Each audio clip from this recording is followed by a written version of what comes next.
Alright, so welcome to Seaworld Orlando. We are back after a hurricane hit last night. It's actually looking like a nice day today though after the hurricane hit, so let's go ahead and check out the park.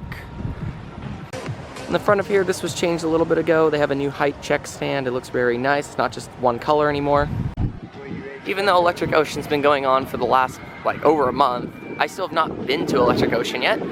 So I'm kind of excited to try it out tonight. It's now nightly until probably sometime after July or in August or something.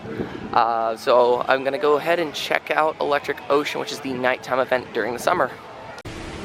Alright, so it doesn't seem like too busy of a day so far. It's midday and Manta's only posted at 25 minutes. Means it's not too busy. SeaWorld has also opened a Build-A-Bear workshop right across from Manta. So that's brand new, that opened this week.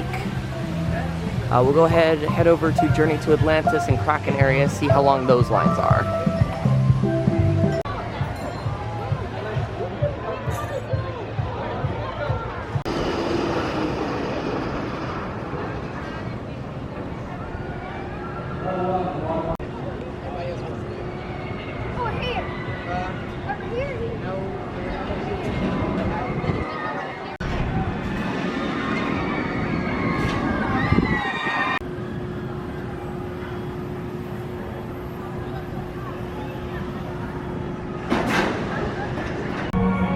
Alright, so I just got off of Kraken. That's such a great B&M floorless coaster. All the B&M looping coasters in this state are just stupidly intense. This one is like borderline as intense as Hulk, almost. I would say Hulk is more intense overall, because it's got the launch into the zero G, which I think is a lot more intense than just, going into a regular zero G roll. So I'd say Hulk's a little bit more intense, but Kraken's definitely a close second. Welcome to the Super Chat. What is that? Live recorded, Instagram, TikTok.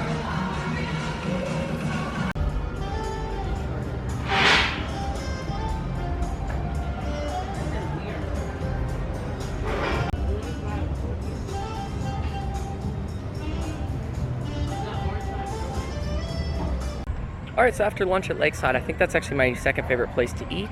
I wanted to go check out the new Icebreaker gift shop because it is open. Just one more sign that ride is nearing completion. Hopefully it'll be soon after this, but I want to see what kind of merchandise they have. Let's go ahead and check it out.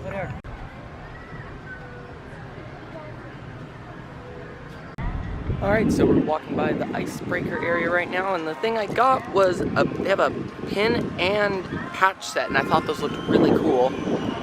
And I'm very excited for Icebreaker.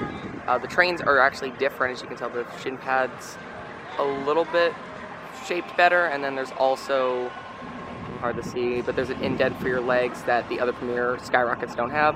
So I'm very excited for these trains. They look a lot more comfortable. Alright, so now it's time for my favorite ride in the park. It is Infinity Falls. You might think that's a little bit crazy, but I love me this ride. I'm not a big fan of, not just Intamin raft rides, but just raft rides in general. But this is the one exception. This is the best raft ride in the world, easily. Popeye's, no. That one's too wet. This is the perfect amount of wet. It's the perfect amount of landscaping. It just looks beautiful. It's a beautiful ride. Probably not the best time to ride a raft ride after two Swiss manufactured raft rides had issues.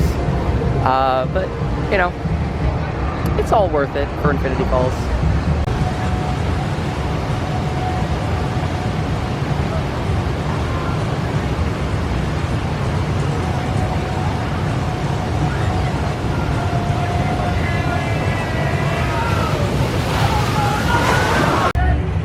Alright, so I just got off of Infinity Falls, and that is such a great ride. I mean, the rapids are crazy, you get a lot of spinning, just overall a fantastic water ride. And the great thing is you don't get absolutely drenched like you do on most rapids rides, or it's very random. You either you don't get wet or you get absolutely drenched. It's kind of just, I think everybody gets wet on this one, but not too much to the fact that it's annoying. Popeye's is annoyingly wet. I walk around for 3 hours later and my shoes are still squeaking and making puddles every time I step down. This does not do that. I like this a lot more. I think the elevator lift at the end is fantastic. The drop is fantastic. Everything about this ride is fantastic. The landscaping, oh my god, don't even get me started on landscaping. It's amazing. Alright, and right next to Infinity Falls is Mako. This is my favorite coaster in Florida right now. and oh, I can't wait to ride this again. Like, I just love me a good B&M Hypercoaster. Just rode Fury and Intimidator like 2 weekends ago, and this one is like, I think, better than both of them, honestly. Mako's unbelievable. Mako's the best B&M Hyper in the country, easily.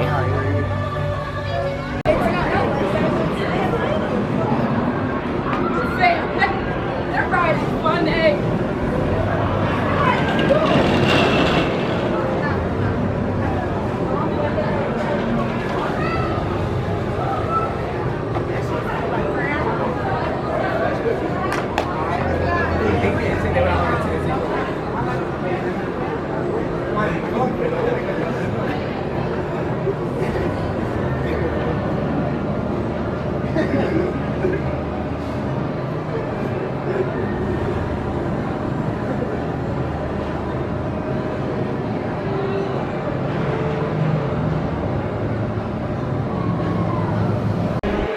Okay, that is such a good ride.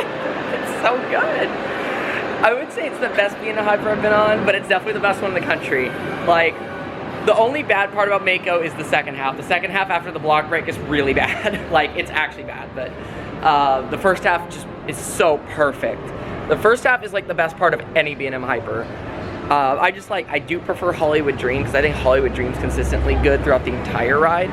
Hollywood Dream has so many airtime moments, and when it's not doing airtime, it's got really good positives. This ride, the second half, doesn't really do anything, so that's kind of why I would say it's not as good as Hollywood Dream, but the first half is the best part of any B&M Hyper ever built. Like, it's insane.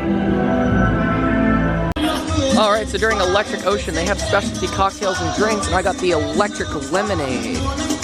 This is incredible. I've already taken like a couple sips because it was like overflowing, and oh my god, it's really, really good. And they do offer a non-alcoholic version of it too, for $5.99. And it seems like pass holder discounts do work here, so you can get a discount on it as well, including when you get it with alcohol. So this is amazing. I absolutely love this. This is a lot of alcohol. As you know from me, I'm very lightweight, so the video is probably going to go very downhill from here. Alright, so after that amazing electric lemonade, now it's time to go ride some Journey to Atlantis. The wait was 60 minutes when I first got here, now it's 5 minutes. So let's go ahead, give that a ride, maybe ride some more Kraken, and then some more Mako.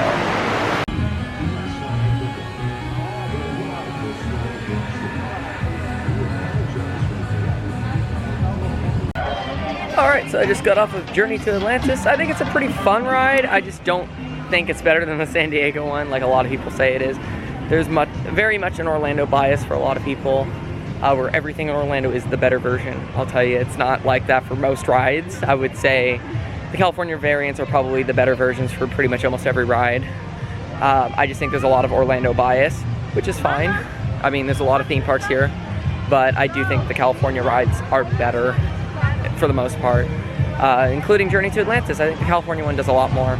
Yeah, this one has the cooler dark ride section, but really not much happens in the dark ride section anymore. So I wouldn't say it's like the greatest dark ride section in the world or anything. The coaster section is pretty lackluster on this ride.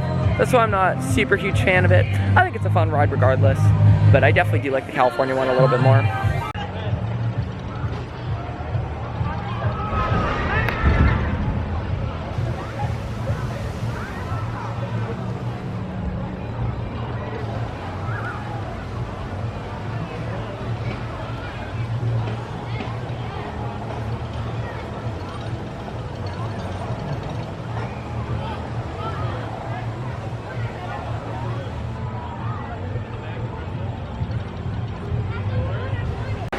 Alright, so, got off Kraken, again, back row, right seat for the 0G roll, because the 0G roll is like, almost like a sustained ejector roll, kind of like the one on Wicked at Lagoon, but like, not quite as good, but it's still good. It's good for B&M standards, and you can tell, like I said, this vlog is going to go really far downhill, very fast. Alright, so Electric Ocean is now in full swing. We'll go check out some of the more nighttime stuff after I get off of Mako. Because I do want to ride Mako. I also am going to go back and grab my stuff out of the locker. Because I put my souvenir bottle that I got from the alcohol stand over here in the lockers. That way I didn't have to just carry it around for the rest of the night when I go on the rides. Most of the rides, even though they do have some of the small baskets, they want you to put all souvenir bottles into a locker. It's also extremely loud because they have a DJ over here, as you can tell, and it goes through all the speakers in this front area of the park. And the DJ booth is probably like, I walked by it earlier, it's all the way down there, so it's nowhere even close to here.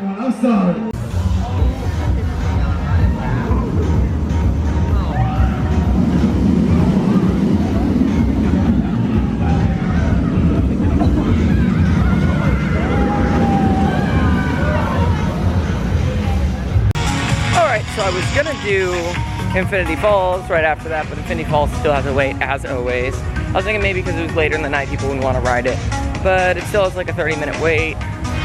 So maybe I'll go back to it later, maybe closer towards the fireworks show, because I do want to see the fireworks show, but if I can get on it like real quick and then go see the fireworks, I'm happy with that. So I'm gonna go ride Mako one more time, then go the Kraken, and then get my stuff out of the locker, and then start heading over this way. All hail night rides on Mako, like all hail. It's so good. Like the it's like it can be ejector if the trims like are not hitting too hard. So like every ride's a little bit different. So sometimes you get like ejector going over the trim hill, and sometimes you get floater. I think it's just a fantastic ride. It has some of the most some of the longest sustained airtime moments of any coaster out there. Like the first hill's ridiculous. Those 7-car B&M Hypers are literally insane. Like I don't know why they all don't have 7 cars. They're designed so much better. Like the airtime is so much better with the 7-car trains. Like even if you sit in the middle, like you still get ridiculously good airtime, and it's sustained for so long. That's what I love about Mako. It's incredible.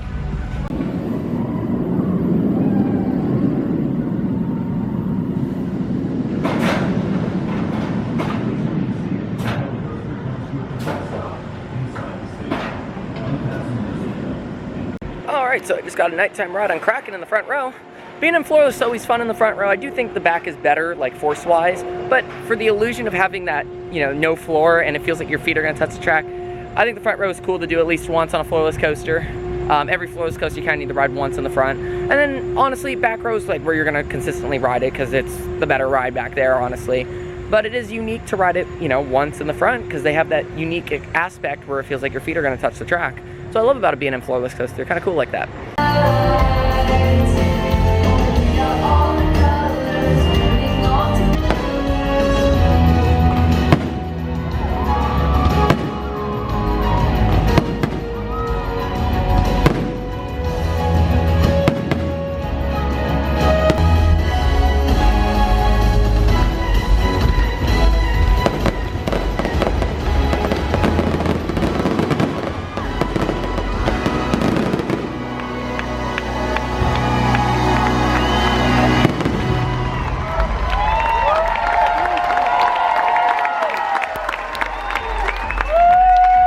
I went to go see the fireworks, and they were much better than I thought they were going to be at Seaworld. Like, they were really good.